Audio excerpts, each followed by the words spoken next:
It's kind of hard to watch that, but I mean, that's kind of what I saw over and over again. They're just 18 and legal.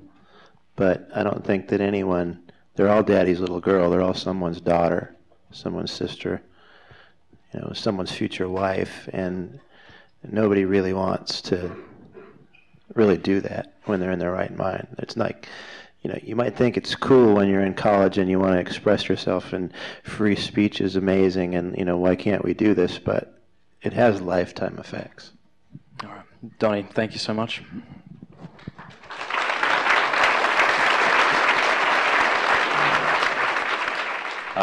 We will open the floor now to questions. Okay, so the question is, what's the solution?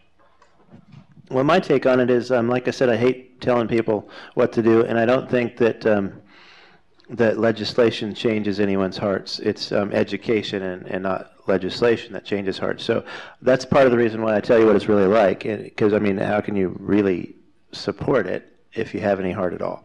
So I think that as we educate people and we get to the root of the problem, because if we're like trying to outlaw something, that's like putting a Band-Aid on a wound instead of treating it deep.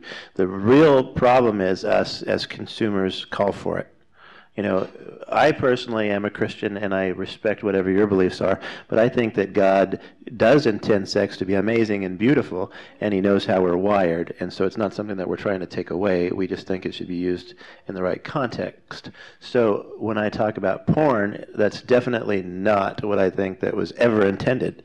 So I think that just kind of educating people, showing them what we're actually supporting, instead of just basically removing fantasy, replacing it with reality. Yeah, I know for me, just working with the Porn Effect and Chastity.com, and just kind of being able to hold nights like this, for me, brings a lot of meaning to my life. Because if one man or one woman can kind of come down and go, you know what, I don't want to be a part of this stuff anymore, and they mean it and they find healing, then their marriage changes. They have children now who no longer have a father who has to creep off to his laptop late at night without them knowing. You know what I mean? And so for me, I just see their entire world change. I've seen my entire world change.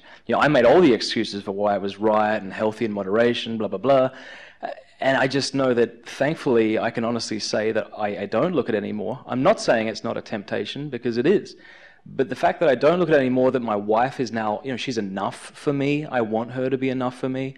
I don't want my children to have a father, personally, that does that stuff, man. I don't want that. And so I know my life has changed, and I think because of that, my wife's and my kids' lives would change too. Well, the porn industry, the porn capital of the world is in California, in the San Fernando Valley. That's where most of it's actually produced. And there's a lot of consumption in North America, of course, but it is a worldwide problem. And it's growing fast in countries. Like, even countries that try to censor it, you get a lot of traffic from. There was, for example, the sites I ran, I could not process credit cards from China, so I would try to not waste my bandwidth by disallowing any traffic from China, and people always would find ways to get around those and come. So it's a worldwide problem, for sure. If you had a chance to do it all over again, would you? Knowing what I know now, no, because let me show you something. Go over a few slides. This is my wife, my ex-wife, and my little boy. And they're pretty amazing. And I sold them out for $500,000 a year. And some of us sell out for a lot less by just opening up a TV screen, a monitor, or a computer screen. And we know that it's not the right thing for us to do, and it's not healthy for a relationship. But no, I would much rather have them. So the question was just, you mentioned surgeries earlier on that the ladies and maybe the men had to go through due to whatever took place. If they're not obscene, could you repeat or recount some of them so we can? Well, porn is progressive, and so you keep getting harder and harder. And I'm sure that if you look at it, you've seen multiple people with the same girl, and that's not really what her body was intended to do. So there's some certain reconstruction surgeries that often have to happen. And even if they don't get into that sort of extreme type of thing, after doing so many scenes, that is sometimes really necessary too. Without getting too graphic, I think I'll leave it at that. Okay.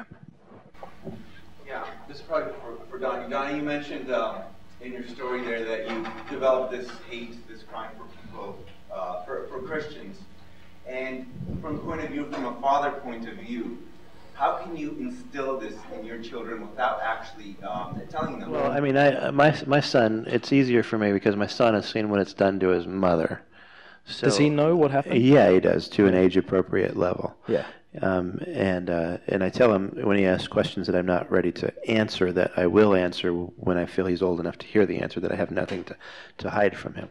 But I also homeschooled two of my cousins who both happen to be female, 13 and 15 years old. And what I tell them is they really don't need this. Keep your mind pure for your husband. You're a princess. You want to marry a prince.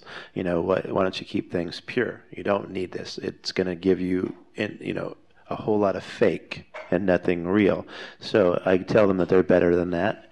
I tell them that they deserve better. I tell them that, in the case of the girls, that the boys don't deserve to see so much of your skin, what you're wanting to go out in right now. I know that you like the attention that it receives. And sure, you look good in it, but they don't deserve that. Hold off on that. Yeah. I know as a father, I got two toddlers, and just what I do is, I don't know, just kind of like affirming, the goodness of their body and their sexuality. I was like in front of my son Liam. I'm like, Lord, I just thank you that you made Liam a boy. What a beautiful boy he is, My daughter Avila, man, I love that girl so much. Avila, how old is she? She's 2.5 now. She's gorgeous. And, the same thing. I just thank you so much that you've created Avila a girl. I just pray that she'll grow up to be a beautiful woman, to give her life away as a nun or a wife. I'm Catholic, you see, so that's why I had this reoccurring joke with my daughter. I'm like, Avila, that's her name. I'm like, Avila, do you want to be a nun or marry daddy? You have options, But two resources that I'd suggest would be, there's two children's books which just kind of affirm the goodness, like the child's sexuality, and that would be The Squire and the Scroll. That's a children's book for a boy, and for girls it's called Princess Kiss. And they're both really age-appropriate and beautiful, yeah. And another thing, too, is one thing that I like to tell guys, especially teenage boys, is, if you had a girl in your life, you probably would be fighting for her, right? Oh, of course I would. They get their chest puffs out. And I was like, well, you fight a man, those bruises heal, it's no big deal. But what if you kept yourself pure, even from the internet stuff, and in 2 years when you met this girl that you're just going to spend your life with, you could say, I've been fighting for you even before I knew you. I've been keeping myself pure for you even before I knew you, because just the thought of you made me want to fight for you. That's a fight that you can actually brag about winning. Because any animal can give in to our sexual impulses. It takes a man to fight them. I think as kids, we have these desires. You know what I mean? My son, I still have bruises on my arm from a sword fight we had the other day. He shows no mercy. I was on the ground and he was hacking away at me. And Cameron's like, you mustn't hit your father like that, But in my opinion, you better believe that he's rehearsing his part in it for a much greater role. That he's going to need to be brave. And I think if you watch or think about the movies that men love, typically, and that they cry over, Personally, I think it's got to do with men who maybe deny themselves for the good of their country or the good of their wife, movies like Braveheart, because it appeals to that natural desire in us to want to fight and protect, not exploit. And I think for women, ladies, you can prove me wrong after this night is over. I have a hypothesis, and that is that all of the girl movies that at least make my wife cry usually involve the main character is a woman, right? And there's always something wrong with her. She's got cancer, or she's like she's like a nerd or a tomboy, right? There's always kind of something. But here's the beautiful thing. Think about Twilight and Made in Manhattan, Cinderella, 10 Things I Hate About You. I could go on. But what happens is there's a man in her life who sees her, even with her imperfections, and loves her anyway, and is willing to pursue her no matter what. Even look like a fool. Yeah, rude, right? And I think here's the thing, man. I think that what happens, especially in ladies, is maybe they grow up and life knocks them around a little bit, and I think that our expectations start to shrink. And we start to say things like, well, real love doesn't exist anyway. Like, this is just whatever, so let's take what you can get. So I would just encourage people to expand their desire. You just want to say nerds are cool. Nerds are very cool. When I said something wrong, I didn't really mean that. Don't sue me. Videos that say amateur in the video, and if that's so, are they actually amateur, or are we actually putting 18-year-olds to play 13-year-olds? You know, the first site that I produced for Playboy had actually the word amateur in the title, and I produced for it. So there's not enough actual true user-submitted content that it would ever, you know, sustain a site. So what you see on the internet is mostly produced by porn companies. There are amateurs who are putting them up. However, my opinion on that is that you'll probably regret that someday. I mean, even if you think it's a good idea right now, it's probably not something that if, you know, you're doing something with your current boyfriend and at the end of your college career you're married to someone else, you probably wish that that video didn't exist anymore. So, I mean, I think that, you know, to answer your question though, most of the amateur-produced, amateur-branded stuff is professionally produced. So they're not actually amateur? No, they're paid majority of the time. That's a good question. What's an experience for the men in the porn industry? Maybe not just producing, but also the male porn stars. Well, for one thing, I'll give you one story real quick. I had a girl that decided she wanted to do hardcore, and she was beautiful. And this guy had been begging me to let him get into the business, and so I gave him a shot, and he was supposed to be a stud around campus, and couldn't perform at all once there's people in the room and lights and cameras on, and guys really aren't, I mean, they're just, nobody's really paying to see the guys, so they're really not that important. The male ego doesn't actually handle that very well. And so a lot of them do get pretty messed up, just like the girls, but they're not going to talk about it as much. I'm sure that the guy that I mentioned that couldn't perform on camera probably never told his buddies about that, but I bet it still causes him problems to this day. And I'm sure there's the physical effects or consequences of pornography clearly aren't as devastating.